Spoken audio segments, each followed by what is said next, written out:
Ada di sebuah banglo di tengah-tengah bandar Kota Baru. Okey, di tengah-tengah bandar Kota Baru, banglo di atas tanah berkeluasan dalam 32,000 kaki persegi dekat 1 ekar ya. Betul-betul dekat dengan bangunan ni dan restoran ni sebelah je. Okey. Boleh tengok luas tu, luas sangat luas dekat 1 ekar ya. Rumah dekat 1 ekar. Okey, rumah banglo yang sangat luas. Saya bajet lebih kurang dalam 3,000 kaki persegi. Saya rasa dalam 5,000 lebih atau 6,000, 5,000 lebih build out lah. Okey, kondisi lama lah. Okey, rumah lama. Alright. Tapi dia punya tanah tu tuan, ya Allah, sangat-sangat luas. Okey.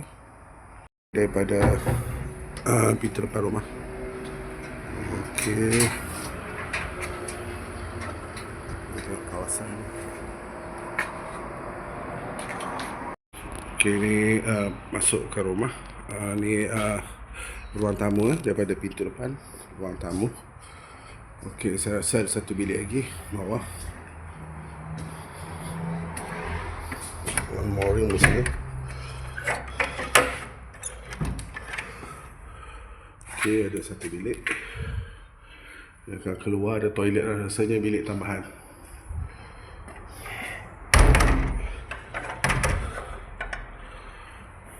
Okey, kita ke ruangan. Okey, satu bilik lagi di bawah.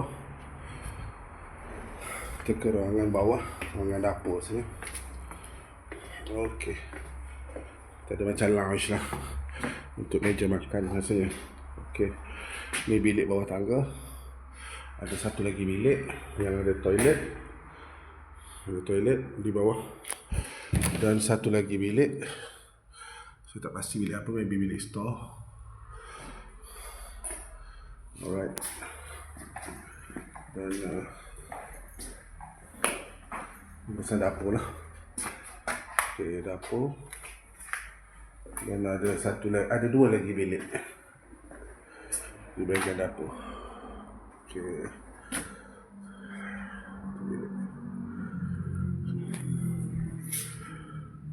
Okey, saya berada di tingkat atas, kan, tingkat 1 ya. Saya berada di tingkat atas bangunan lah. Okey, ni bangunan. Okey, ada beranda. Saya rasa semua masih cantik lagi. Cumanya kondisi je lah. Rumah lama kan, rumah di zaman 70-an, 80-an tu. Okey, satu bilik, dua bilik di atas, ada satu toilet. Okey, dua bilik di atas, kongsi one toilet, ada satu beranda lah, satu ruang luar. Okay. Di mezzanine floor ada, saya rasa master bedroom kot. Okey, satu master bedroom luas. Ada satu toilet. Okey.